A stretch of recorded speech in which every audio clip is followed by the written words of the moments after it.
امیر امان الله خان پر ضد د پنیالي سازش. زه یم تنها ملاخیله او تاسو اورئ پښتو جنرال پوډکاسټ. د افغانستان د امیر امان الله خان د واک نه لرې کولو لپاره د انګریز لومړی سازش 1929 کې په پنیاله کې وشو. د ډیرا اسماعیل خان نه 55 کیلومتر شمال کې پنیاله کلي کې مروت پښتانه پراته دي چې څنګ ته په یوې غونډۍ د شیخ بدین زیارت دی. په 1860 انګریزانو په دغې غونډۍ یوه وړه چاودنه جوړه کړه. هغه وخت د دوی ځایي خدمتیانو به د ماسپښین 2 بجې خپل کارونه ختمول او د شپې تیرولو لپاره کته یو کاروان سره سرای ته تلل.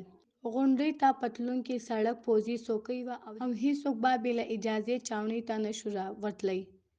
د وزیرو او مسعودو په جګړو انګریزان مجبور شول چې په 1914 کې واڼه کې بله چاودنه جوړه کړي، خو پنیاله بیا هم د انګریز په تصرف کې وه. د درېیم افغان جنګ نه وروسته امیر امان الله خان د خپل ملک د پرمختګ لپاره څو انقلابي ګامونه واخیستل. د ښځو تعلیم او غربي لباس هغه دوه فیصلې وې چې د افغانستان دودیزه ټولنې نشو زغملی. په 1924 کې د خوست یو ملا ګوډ په باچا د ملحد کېدو تور ولګاوه او منګل کام د امان الله خلاف پاڅون وکړ. د بغاوت ختمولو لپاره د پوځ د ورستولو وړاندیز د دفاع وزیر نادرخان رد کړ. هغه د کابینې په غونډه کې احتجاج په توګه وزارت نه استعفا وکړه. نه یوازې دا بلکې مرور فرانسې ته د تلو لپاره تیار شو. امان الله خان هغه ته د اوړو پزه جوړه کړه او په فرانسه کې د افغانستان سفیر یې وټاکلو. د سفر نه وړاندې نادر خان په کابل کې انګریز استازي همفري سره ولیدل. په پاریس کې هم نادر خان د برټانیې سفارت ته ډیر تلو راتلو. د بل ورور هاشم خان په ماسکو کې د افغان سفارت کلتوري اتاشي و. هغه د روس او افغانستان ترمنځ تبادله شوي مخفي سرکاري لیکونه مضمون به انګریزانو ته وراستاوه. د په خپل سفارت کې د اسنادو د نقل اخیستو په سر د لومړي سکرټري فقیر احمد پنجشري سره شخړه وکړه. اخر امان الله خان چې خبر شو نو هاشم خان یې له خپلې عهدې لرې کړو. نادر خان په فیصله دومره په قهر چې د ناروغۍ په بهانه پخپله یې هم د سفارت نه استعفا ورکړه. د هغه بل ورور شاه ولي خان چې د افغان پوځ یو معاون جنرال و، د خپلو وروڼو د لیدو په بهانه فرانسې ته لاړو او هم هلته پاتې شو. څلورم ورور شاه محمود د مشرقي ولایتونو والي خو په پېښور کې د انګریز چارواکو سره اړیکې لرلې. د افغانستان د نورو ولایتونو د والیانو باور ترلاسه کولو لپاره ورسره لیده کاته کول د رول مهم و، ځکه د حکومت دننه حالاتو نه به یې فرانسه کې خپل وروڼه خبرول. په 1920 کې د امیر امان الله خان د یورپ د سفر پلان ترتیب شو او هغه د دفاع وزیر ولی محمد خان خپل نایب وټاکلو. وینزي زوی و او ځینو وزیرانو پرې اعتراض لرلو. هغه وخت په پنیاله چاودنې کې د امیر د لرې کولو سازش هم تیار شو. د انګریز په خفیه اسنادو کې د پنیاله پلاټ نومیده چې شاه محمود خان پکې مهم رول لوبو. ځینو افغاني لیکوالو د پنیالي املا کې تېروتنه کړې او دا یې پټیاله لیکلې ده. د سازش په لومړۍ مرحله کې کابل کې د جدید خیالان ډلې غړي او د دوی مشر محمد ولی خان نیول کېده. بیا د امیر په دربار کې د مصاحبانو پلویانو اعلان کاوه چې نادر خان دې فرانسې نه بیرته افغانستان ته راشي. سمدلاسه به نادر خان یوې الوتکې کې افغانستان ته راتلو او په کابل کې به د ده پاچاهي اعلان کېده.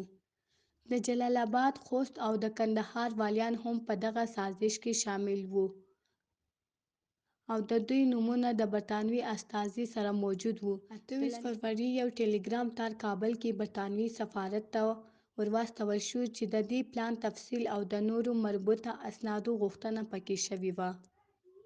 د دغه بغاوت لپاره د مارچ 8 نیټه 1928 ټاکل شوې وه. هغه وخت امان الله خان به په جرمني کې و، خو د جنوري په 25 نیټه کله چې امان الله خان پاریس ته ورسېد نو د سازش جزئیاتو نه خبر و.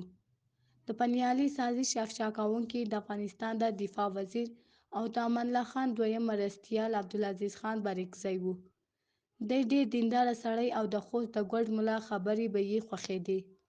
د ورور عبدالحکیم خان د جنوبي ولایتونو والی او عبدالعزیز د هغه د لارې د شاه محمود ځینې پټ پیغامونه ترلاسه کړل. د خزانې وزیر میر هاشم او امان الله خان ته پتمن نورو کسانو د سازش خبر ورکړو. امیر امان الله خان ته یورپ کې اطلاع وشوه نو هغه محمد ولی خان او نورو وزیرانو ته د بغاوت د مخنیوي لپاره وویل. شاه محمود هغه وخت د خپل ولایت د سرکاري سفر لپاره تیاری کوله چې ولس د نادر خان د پاچا کېدو لپاره آماده کړي. خو وزیر میر هاشم خان هغه د خپل عهدې نه برطرف کړ او کابل ته یې ور وغوښتو.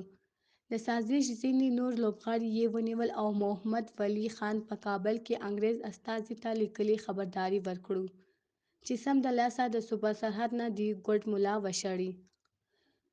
امان الله خان چې کله پاریس ته ورسېدو نو نادر خان ته یې هېڅ څرګنده نه کړه چې افغانستان کې څه روان و. نادر ورته ډېر په سپین سترګۍ ګیله وکړه چې د ده چاپېره نااهله خلک تاودي او که هغوی لرې شي نو دی به د خپلو وروڼو سره بیرته افغانستان ته ورشي.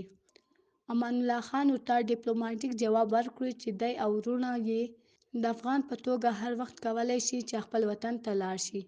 د پنیالي سازش ناکامه شو او د امان الله خان بحري بېړۍ د مارچ په 13 نیټه برطانیې ته ورسېده. خو برطانوي چارواکو د پنیالي سازش په ناکامه کېدو غور وکړ او د نادر خان د پاچا کولو لپاره یې یو بل لوبغاړی میدان ته راوستلو. دغه کس د کلکان حبیب الله نومېده. نادر خان د افغانستان پر شاهي تخت کېناستو سره د پنیالي سازش افشا کوونکي عبدالعزیز خان بارکزی ټول عمر لپاره زندان ته وغورځاوه.